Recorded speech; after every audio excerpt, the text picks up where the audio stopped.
Okay, let's go ahead and start. Does anybody have any questions before I begin? So I wanted to remind everybody that, remember last class I talked about their 5-minute survey, all right? That is up already, and you probably got an email yesterday, and so you have a time window to complete it.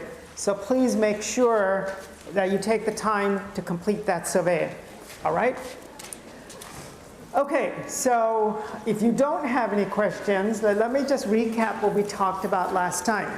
So if you guys remember, last time we looked at the fact that pH equals minus log of the hydronium ion concentration.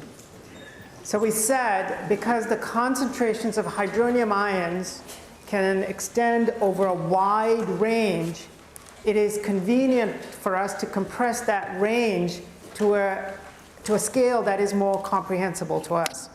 And the way we do that is by taking the log. All right, so we convert it to a log scale.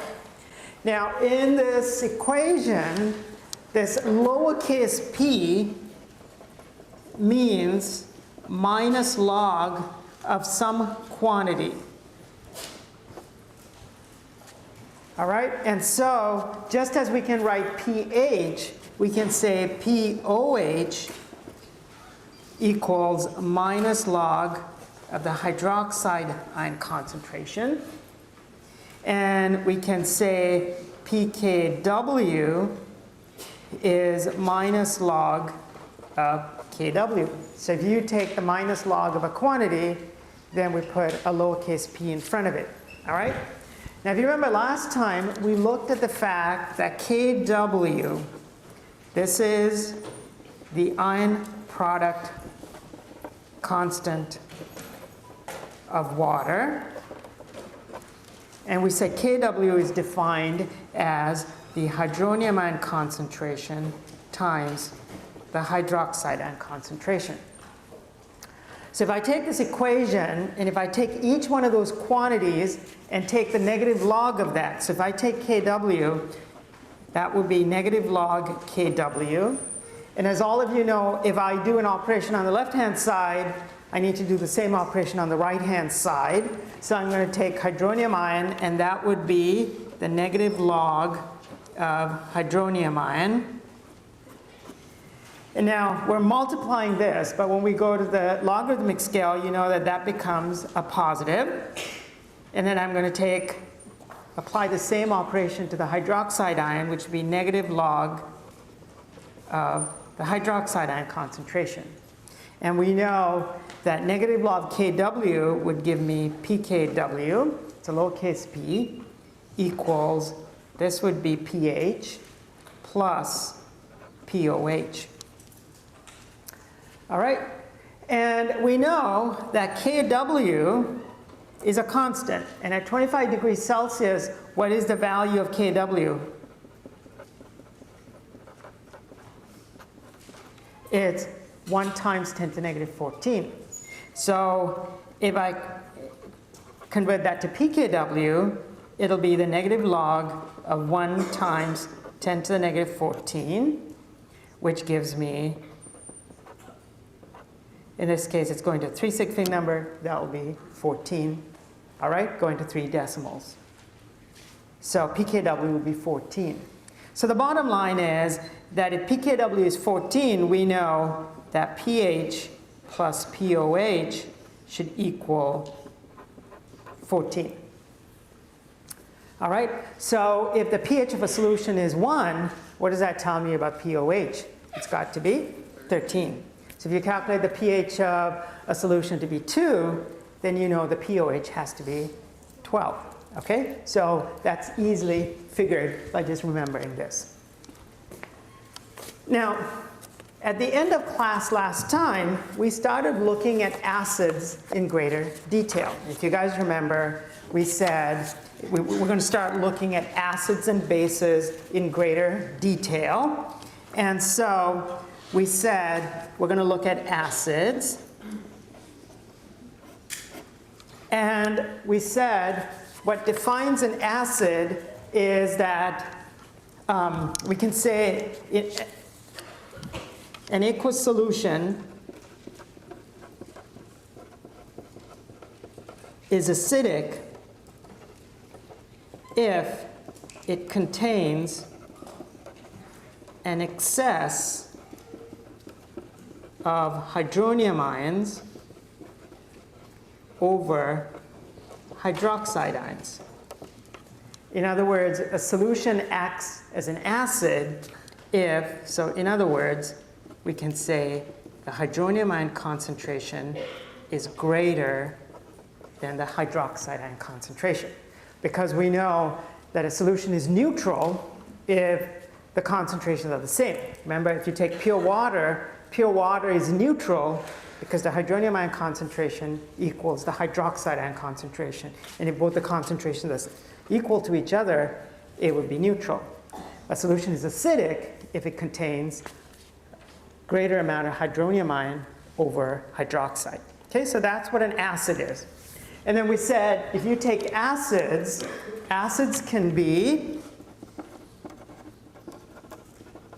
strong acids or weak acids. All right? And we looked at strong acids last time. So they can be the strong acids or weak acids. And so if we take a strong acid and we look at strong acids, we said last time, one of the things that characterizes strong acids is that in strong acids,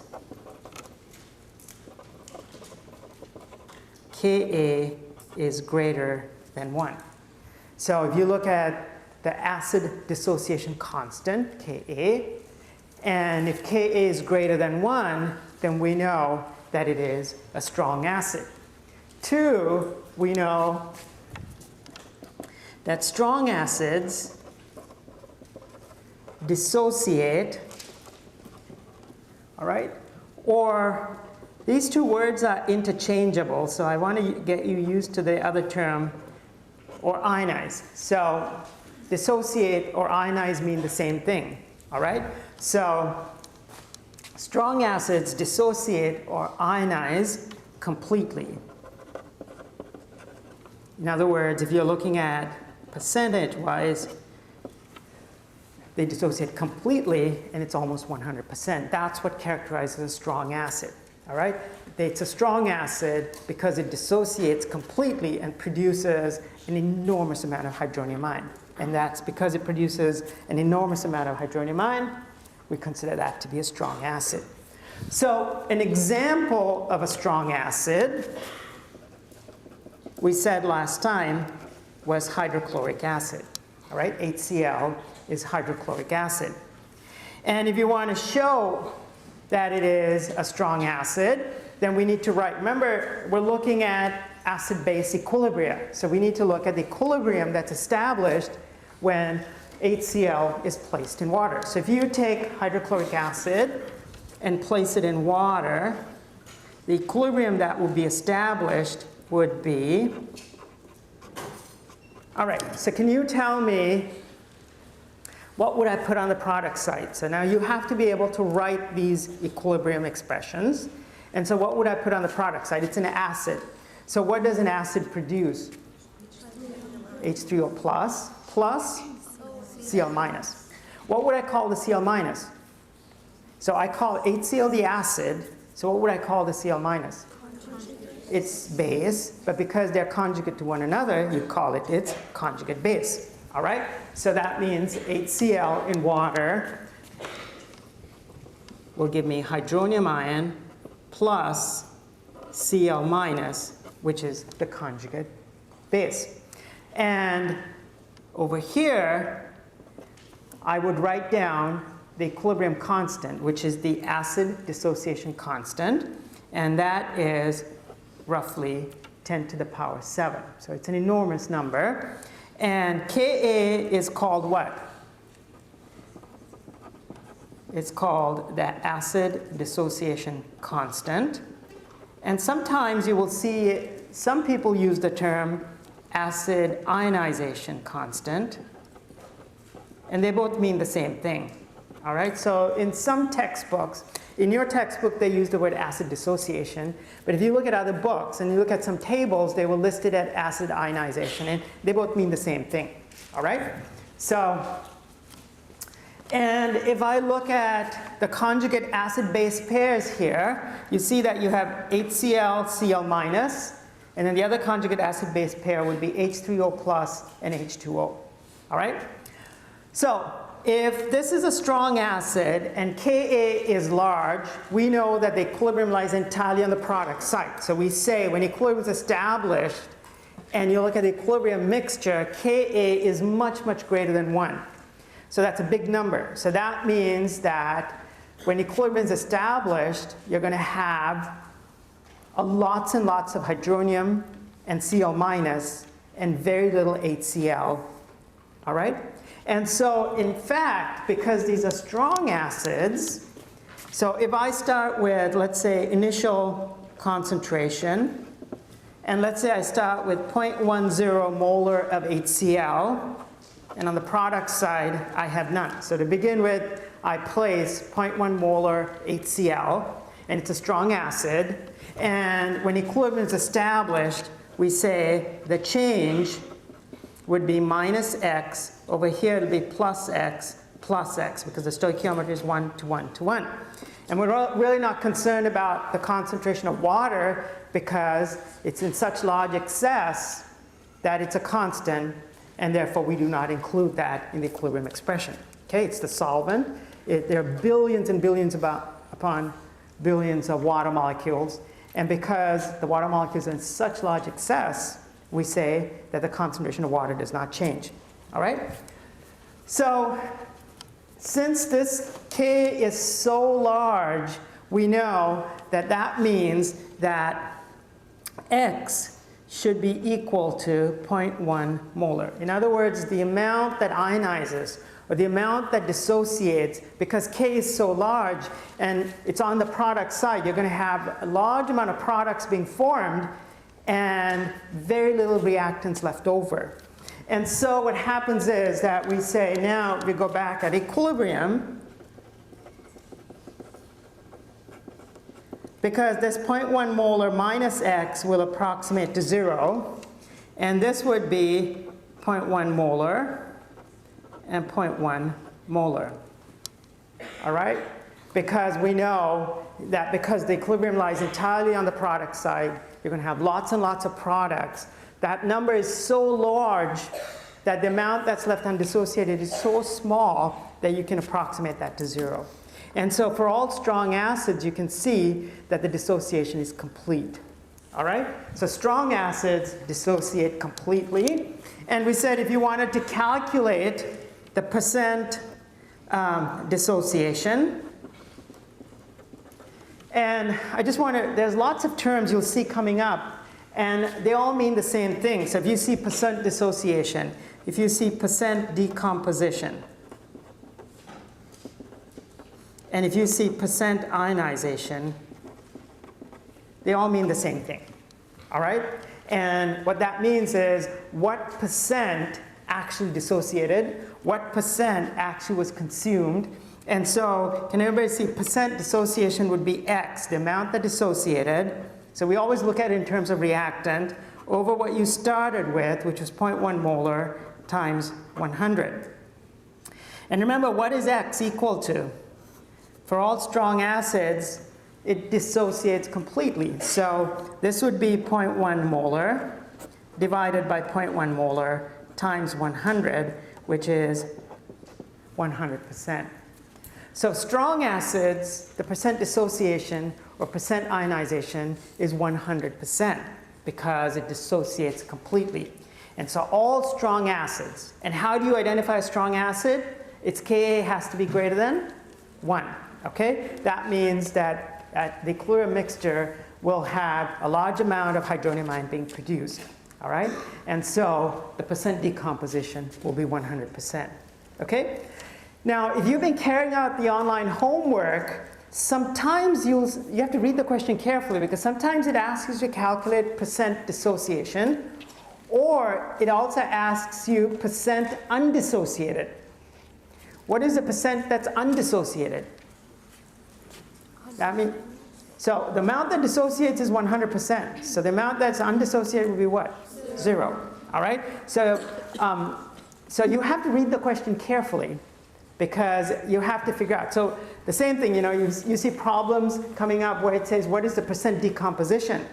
And they also ask you, what is the percent that's left undecomposed? All right? Which means the amount that's left unreacted. In this case, because it goes to completion, we know that there's hardly any HCl left in solution, and therefore the percentage that's undissociated would be 0%. All right? Now, since these are strong acids, and we know that it dissociates completely, and we know that the hydronium ion concentration here is 0.1 molar. So if we know that hydronium ion concentration is 0.1 molar, we know that the pH of this solution is minus log of 1 times 10 to the negative 1, which means that it equals 1. So we know, so these are kind of calculations that you should be able to do immediately without having to write equations. If you know that the hydronium, it's a strong acid, you start with 0.1 molar strong acid, you don't have to write the equation, you know that it dissociates completely, therefore if it's a strong acid, the hydronium ion has to be the amount of the original solution. So for strong acids, and this is only for strong acids you know that the initial concentration of your acid is equal to the hydronium ion concentration. So you don't even have to write any equations. You know that if you start with the initial amount of an acid, you know that the hydronium ion concentration will be the same. And if you know the hydronium ion concentration, you can calculate what the pH is. All right? Now, if you know what the hydronium ion concentration is, then you can say the hydroxide ion concentration would be Kw divided by the hydronium ion concentration, which is 1 times 10 to the negative 14 moles squared per liter squared, divided by the hydronium ion concentration, which is 0.1 moles per liter. And therefore, we know that this comes out to 1 times 10 to the negative 13 moles per liter or molar. Okay? And so if I know what the hydroxide ion concentration is, then I know POH would be minus log of the hydroxide ion concentration, which is minus log of 1 times 10 to the negative 13. And therefore, you know that if it's 1 times any number, it's just going to be the numerator there. So that will come out to be 13. All right? Or, you know, if you know what pH is, you know that POH is pKw minus pH, which is 14 minus 1, which gives me 13. So you can see you can work this out in many different ways. So you can either, if you know the hydronium ion concentration, you can figure out what the hydroxide ion concentration and then take the negative log of that to get what the POH is. Or it's much faster to just take the pH and subtract it from 14, and that will give me the same number as well. All right? So another example of a strong acid would be perchloric acid. So if I take perchloric acid, this is the formula of perchloric acid. And so the equilibrium that would be established here would be H3O plus aqueous plus ClO4 minus aqueous. All right? And the way we can tell that it is a strong acid is because Ka is roughly somewhat similar to HCl. So once again, this is a strong acid. And if it is a strong acid, then we know that if you start with,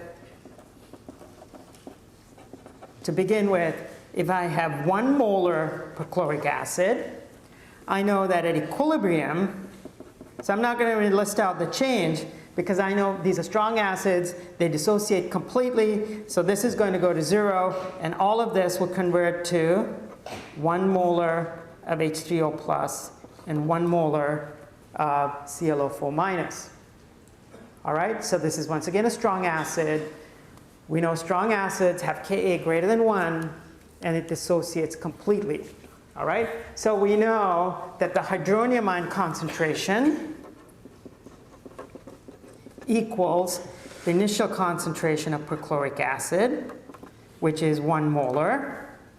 If this is 1 molar, we know that pH equals 0. All right, so I want to remind you that pH can be 0, and pH can also have a negative number. All right, so what that means is if pH is 0, it has a negative number, it means it's got to have a really high hydronium ion concentration.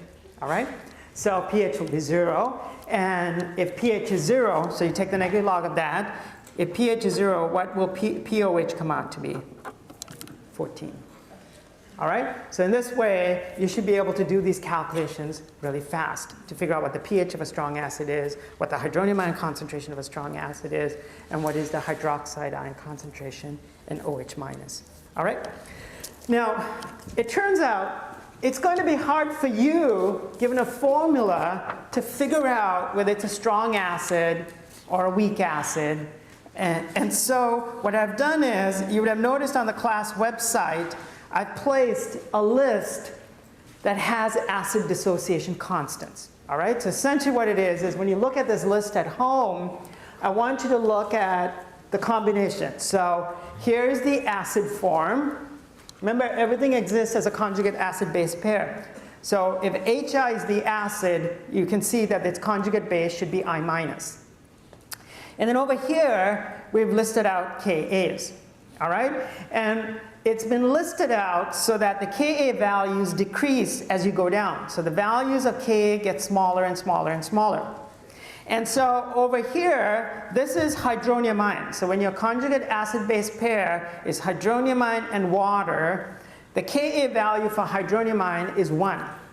So anything above that, so I've highlighted that in yellow, and everything above that will have a Ka value greater than 1. All right, and so if it has a Ka value greater than 1, then you know that all of those acids will behave as a strong acid in water. So what does it mean when I say it's a strong acid? It's going to dissociate completely. All right, later on we're going to look at those that have values below Ka equals 1, and those are the ones that act as weak acids. They don't dissociate completely, and therefore they're called weak acids. All right? Now, I've color-coded this. It's hard for you to see the colors here, but I would like you to print this out at home and keep this with you, because later on we're going to look at, and I'm going to ask you to rank acids. All right? So if you rank these strong acids, can you see that these are all strong acids? These are all colored in red. But if you're going to rank them, can everybody see that hydrochloric acid is they're both strong acids. Hydrochloric acid and nitric acid are both strong acids. But hydrochloric acid is a stronger acid than nitric acid. You see that? Or if you take hydroiodic acid, all right, and hydrochloric acid, both of these are strong acids. But between them, you can see that hydroiodic is a stronger acid than hydrochloric acid. All right, so if you're asked to rank acids in order of their acidity, then you're going to use the Ka values to rank them. All right? And remember, you can take the negative log of Ka. If I take the negative log of Ka, what I end up with is pKa. And so these are the rankings in terms of pKa as well. All right? So we looked at strong acids. Now we're going to look at weak acids.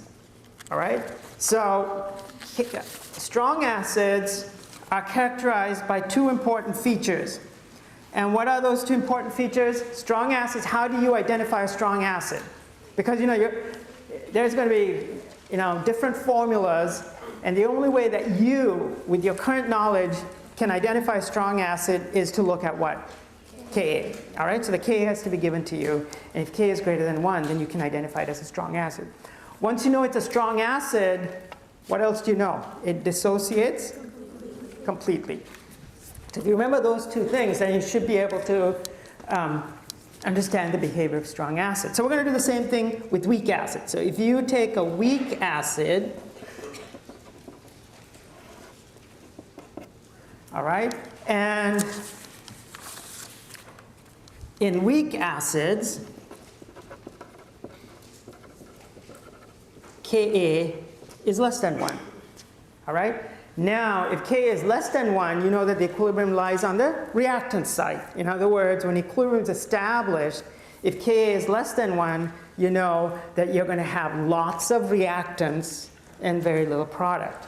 All right? So now the ratio of products to reactants has changed. You have more reactants, less products. And that's why it's a weak acid. And 2, weak acids dissociate only partially. So strong acids dissociate completely, weak acids dissociate partially. All right? So if we take an example of a weak acid, acetic acid is a weak acid. All right? How do you know it's a weak acid? You know, if you look at the Ka for acetic acid, it'll be 1.76 times 10 to the negative 5 moles per liter. All right? So unlike having a huge number like 10 to the power 7, now we have a really small number that is 10 to the negative 5. And you know what a small value of Ka means. You know that when K, the equilibrium constant, any equilibrium constant is a really small number. It's much smaller than 1. What does that tell you? They're going to have lots of unreacted reactants and very little products being formed. So the mixture at equilibrium will have lots of unreacted reactants and very little products. All right? Now, if you take acetic acid and look at its structure, you can see that acetic acid actually has 4 hydrogens. All right? And remember last quarter we looked at the Lewis structure of acetic acid. And in fact, the final exam last quarter asked you to draw the Lewis structure and predict some of its properties based on its structure. All right? And if you draw the Lewis structure for acetic acid, this is what it looks like. All right? Now, if you look at the structure of acetic acid, you can see that it actually has 4 hydrogens in that. But remember, I told you last time that just because a molecule has a hydrogen doesn't mean it's going to dissociate and give you H+. All right? It turns out that in acetic acid, these 3 hydrogens are very different from the hydrogen attached to that oxygen. This hydrogen is the one that we're interested in. We call this a dissociable proton. In other words, it's dissociable because in water it can dissociate. It can ionize or dissociate. It can come apart. All right? And so we call that a dissociable proton. Or we also call it an acidic proton because that's the only one that can actually come off to give you hydronium ion. All right? These 3 hydrogens cannot dissociate. All right? So the properties of the other 3 hydrogens are very, very different. And not every molecule that has a hydrogen atom will dissociate to give you an acidic proton. All right? And so it turns out it is only this hydrogen that will come off. And once this hydrogen comes off, so we call this acetic acid. And if you want to use the generic formula, this would be HA. When this proton comes off, now what you form is this. So it's going to form the anion, like that. And we call this the acetate ion. The acetate anion or acetate ion. And so this would be of the form A-. All right? So this is a weak acid, and this weak acid has only 1 proton that can come off. When the proton comes off, it forms the acetate anion. All right? And so this is what the structure looks like. Now, if I want to write the equilibrium for this, then I'm going to say that acetic acid, so this is the formula of acetic acid, when it's placed in water, all right, will undergo dissociation or ionization to give me hydronium ion plus the acetate ion, all right? And if I write the Ka for this, I know it is 1.76 times 10 to the negative 5 moles per liter. And writing the Ka right next to that equilibrium is a reminder to you, because now you have an idea of what that equilibrium mixture is going to look like. All right? So now we have a weak acid. So let's say once again that we start with 0.1 molar of the weak acid. So if I have an initial concentration, and let's say I have 0.1 molar, I know I'm going to have 0, 0 of that. And of course, we're not concerned about the concentration of water. All right? So this is what I start with. Now I'm going to look at the change. And so it's a 1-to-1-to-1 stoichiometry. So if x is consumed, then I'm going to end up with plus x plus x. And therefore, at equilibrium, I know this will be 0.1 minus x. This would be x. All right? Now, unlike strong acids where x is going to be really large, this is a weak acid. So what do I know about x? It's going to be really small because a lot of it's going to remain unreacted. Okay? So I can say that now Ka is 1.76 times 10 to the negative 5 moles per liter equals, if I write the law of mass action or the equilibrium expression, that would be hydronium ion times the acetate anion divided by acetic acid. All right? Which gives me x times x divided by 0.1 minus x. All right? Which is x squared over 0.1 minus x. Now, if you wanted to solve this equation, you know, you'd end up with a quadratic equation. And if you solve that quadratic equation, you should find out what x is. But remember, look at k. K is 10 to the negative 5. So if k is really small, we know that this is the ideal case to apply what? The approximation. Because we know x is going to be really, really small. If k is 10 to the negative 5, that means x is really, really small. All right? So to keep the math simple, I can make a smart approximation, and I can say my approximation is, because it's a weak acid, I can say 0.1 minus x will approximate to 0.1. In other words, x is so small compared to 0.1 molar, we can neglect it. Okay, so we've made the approximation. So now my math gets to be quite simple. So now I can say 1.7 times 10, 1.7, let me rewrite that. 1.76 times 10 to the negative 5 moles per liter equals x squared over 0.1. All right?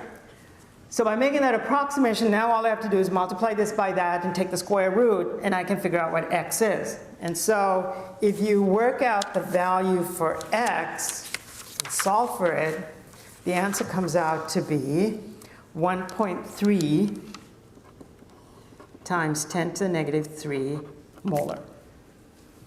Okay? So now I want to ask you, what do I do next?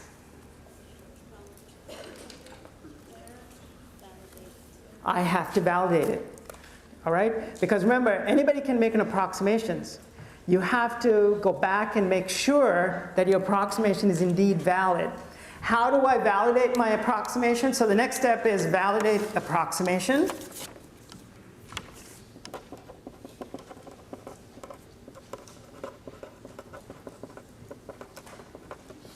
And that is the amount that I calculated, which is x. What was my approximation? I said x is small compared to what? 0.1. So that means I'm going to say this is small compared to 0.1 molar times 100, and that comes out to 1.3%. Now, does that fall below my threshold? Yes. Remember, we just pick an arbitrary number and we loosely use 5% as our threshold, and this falls well below our 5% threshold. All right? And so we know this approximation is valid. Now that I know this approximation is valid, now I can calculate percent dissociation or percent decomposition or percent ionization. Any one of these, they all mean the same thing. And what does that mean? Percent decomposition is what? The amount that decomposed, or the amount that ionized. What is the amount that ionized?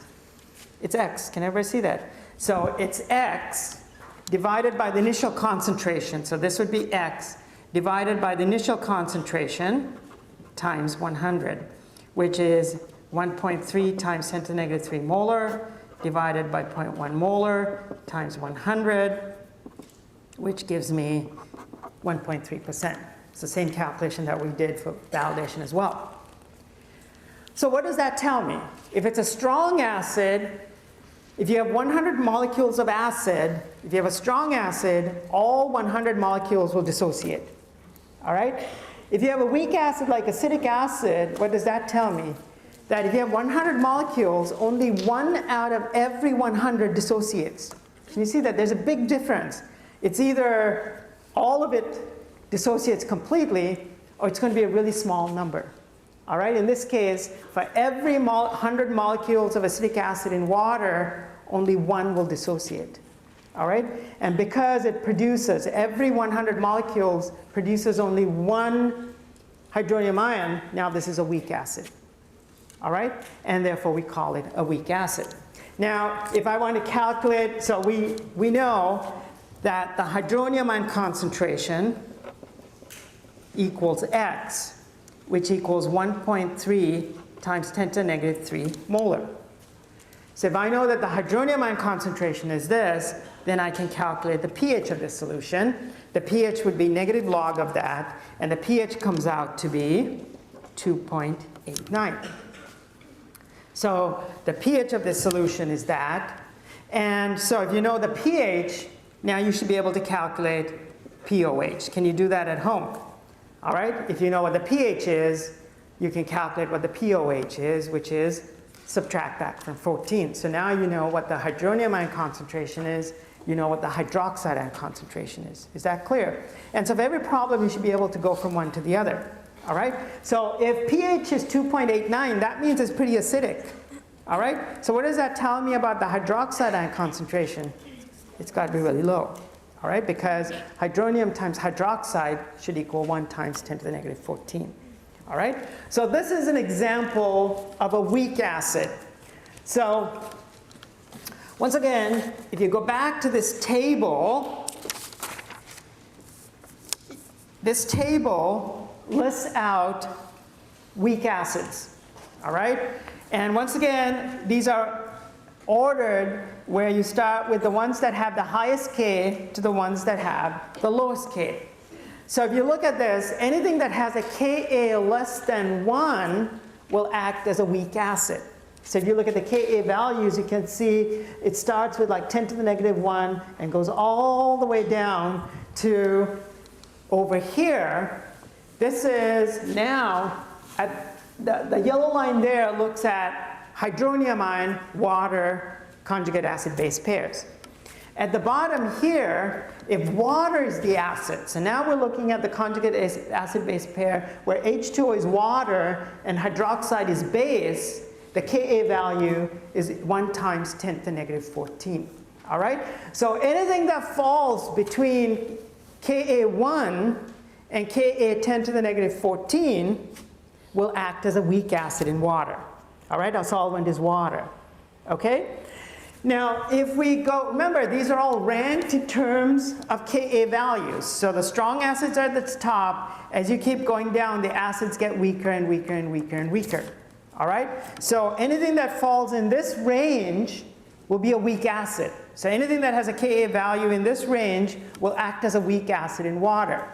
All right? And these are ranked in terms of relative acidities. And so even though these are weak acids, you can say that this acid is a stronger acid than this. So we're looking at weak acids, but between the weak acids, you can say that one acid is stronger than the other. So if you're asked to rank acids in terms of relative strength, how strong the acid is, if you want to rank acids in terms of relative strengths, then if you have the Ka values, all you have to do is look at the Ka values and rank them. So you can rank them from strong acids to weak acids, but even within the weak acids, you can see that even though they're both weak acids, one will be a stronger weak acid than the other. Do you understand that? And so we can rank them in terms of relative strengths. However, once you hit water as the acid, now if you look at this is methanol. If you take methanol, the Ka of methanol is 10 to the negative 18. So can you see that we're ranking in these in terms of relative acid strengths? So methanol cannot act as an acid in water because guess what? Water is a strong acid. Do you understand that? So in water, if you place methanol in water, methanol can't act as an acid because water is acting as the acid because water is a stronger acid than methanol. Did you guys get that? So if you look at ammonia at the bottom, if you place ammonia in water, ammonia can't act as an acid in water because water is a stronger acid. So what I've done is I've kind of color-coded them and I've said anything that's in red will act as a strong acid in water. Anything that's highlighted in black will act as a weak acid in water. But these last two are actually highlighted in blue. It's hard for you to see the colors here, but these are in blue. And what you should keep in mind is that those substances can't act as an acid in water because water turns out to be a stronger acid. So if you put them in the water, water will act as an acid, not this methanol, for example. All right? Because water is a stronger acid. So keep that in mind. So if you're in water, the cutoff is this, 1 times 10 to the negative 14. Okay? Now, we said that if you take the negative log of Ka, you end up with pKa. All right? Now, sometimes, very often, instead of listing out the Ka values, very often the pKa values are listed. All right? So you need to know how to rank acids based on pKa values, especially if you're bio students. Later on, you're going to look at amino acids and the different types of amino acids. And you will look at pKa values of the amino acids. That's when the acidic hydrogen will come off. And you can rank these amino acids based on their pKa values and say, which is a stronger acid and so on. All right? And so if you're going to rank those, then and what will be listed are the pKa values. Because once again, why do we always look at a logarithmic scale? Because you can see that the range of numbers are very broad. You're starting with something like 10 to the power 11 and going to 10 to the negative 14, 10 to the negative 15. So the range of numbers are enormous. And so it's a lot easier for us to comprehend a scale if you can compress it to a smaller scale. And so that's why we turn to a logarithmic scale. But when you take the pKa, remember what was a large number here now becomes a negative number here. All right? So you can see that in the pKa scale, something that has a big negative number will be a strong acid. All right? And as the negative number gets smaller and smaller, it's going to get, the relative strength of the acid is going to decrease. And so now when pKa equals 0, that would be when Ka is 1. And so any value less than 0 and 14 will be a weak acid. But can you see the pKa value actually gets bigger and bigger and bigger as the acid gets weaker and weaker and weaker. So what you want to keep in mind is that your scale kind of flips around. All right? When you're dealing with pKa, large negative numbers are stronger. All right? Smaller numbers are stronger. And then bigger numbers are weaker. All right? Until you hit pKa of 14. When you hit pKa of 14, you know that anything that has a pKa above 14 will not act as an acid in water because water will be a stronger acid. And so if you place that compound in water, it's the water that's going to act as an acid and not the other substance. Got it? And so water is what will produce the hydronium ion. All right? And so keep that in mind as well. So print this out. I don't expect you to memorize these values, but on the exam, I will expect you to be able to rank relative acid and bases. All right? So we're looking at acids, and I give you a series of acids and say rank these in terms of relative acid strengths. What I expect you to be able to do is not memorize this. What I expect you to be able to do is, having this handout with you, be able to rank them based on the handout so that you can look at either Ka values. Sometimes I delete out the Ka values and only give you pKs. So you should be able to rank acids based on pKas. Sometimes I leave out the pKas and only give you Ka values. So you should be able to use either scale to rank relative acids based on their acid strengths. All right? And the other thing that I want to remind you is, if you look at this scale, you can see that if you take strong acids, there are actually very few examples of strong acids. In fact, this lists out almost all of the known strong acids, missing like one or two. So if you look at a formula, and if it's not something that falls within those, then the chances are that that substance is actually going to act as a weak acid. Got it? Because if you look at the wealth of substances out there, there are more examples for weak acids compared to strong acids. All right? And so if it is a formula that you haven't seen before, it's not on this list, it's most likely it is a weak acid rather than a strong acid. Okay? So we looked at acids, we've looked at strong acids, we've looked at weak acids. You know how to calculate the pH of a strong acid, you know how to calculate the pH of a weak acid. All right? In the case of a weak acid, you actually have to write the equilibrium expression, you have to make an approximation, solve for x, and figure it out. Now we need to be able to do the same thing for bases. So there's a direct analogy. Just as we looked at acids, now we can look at bases. So if we look at bases, all right, so there's a direct parallel that runs between acids and bases. And so if we're looking at bases, we can say an aqueous solution is basic if it contains an excess of hydroxide ions over hydronium ions. All right, and so we know, in other words, what that means is that hydroxide ion is in greater amount than hydronium ions. And that's why that solution is basic. All right? Just like acids, bases can be strong bases or weak bases. Okay, the same parallel applies. And so we're going to look at strong bases. And if I take a strong base, once again, we can say in strong bases. Now, when we deal with acids, the constant that we deal with is acid dissociation constant, Ka. When we deal with bases, what is the constant that we deal with? Base dissociation constant, which is Kb. So the same parallel applies. In strong bases, Kb is greater than 1. All right? 2, strong bases dissociate or ionize completely. And almost 100%. All right?